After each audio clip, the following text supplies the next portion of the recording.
জানো তো আমি এই ফার্স্ট টাইম এতটা চিকেন একা হাতে রান্না করলাম, তাও আবার এত সুন্দর রেজাল্ট আসবে আমি তো কল্পনাই করতে পারিনি। তো hello everyone, welcome to my channel mini creative রানী।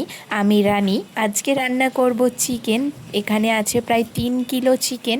চিকেনটাকে ভালো করে ধুয়ে নিয়েছি, এরপর ম্যারিনেট করব চিকেনটাকে ম্যারিনেট করার জন্য ধুয়ে রাখা চিকেনের মধ্যে দিয়ে দেব জিরে, ধনে, আদা, রসুনের একটা পেস্ট, পেঁয়াজ কুচি, পরিমাণ মতো নুন, পরিমাণ মতো হলুদ, সর্ষের তেল দিয়ে ভালো করে চিকেনটাকে মেখে রেখে দেব 1-1.5 ঘন্টার জন্য।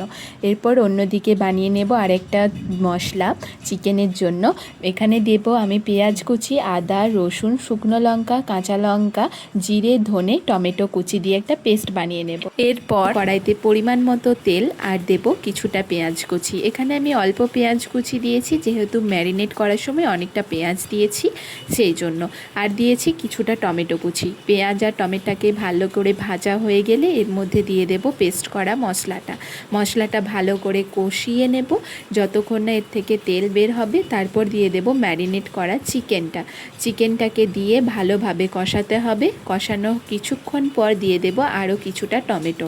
তারপরে ভালো করে ঢাকা দিয়ে মাংসটাকে কষাবো যতক্ষণ না এর থেকে জল বের হবে। আর জানো তো এই ঢাকা দিয়ে চিকেন কষা করলে খুব তাড়াতাড়ি চিকেনটা সেদ্ধও হয়ে যায়। এরপর ওপর থেকে দিয়েছিলাম কিছুটা লঙ্কা গুঁড়ো আর চিকেন কারি মশলা। বেশ ভালো করে নাড়তে হবে যতক্ষণ না এর গা থেকে তেল ছাড়ে। ব্যাস তেল ছেড়ে দিয়েছে, এবারে আমি দিয়ে দেব পরিমাণ মতো গরম জল। ব্যাস ফুটে গেলেই রেডি আমাদের লাল লাল চিকেনের ঝোল।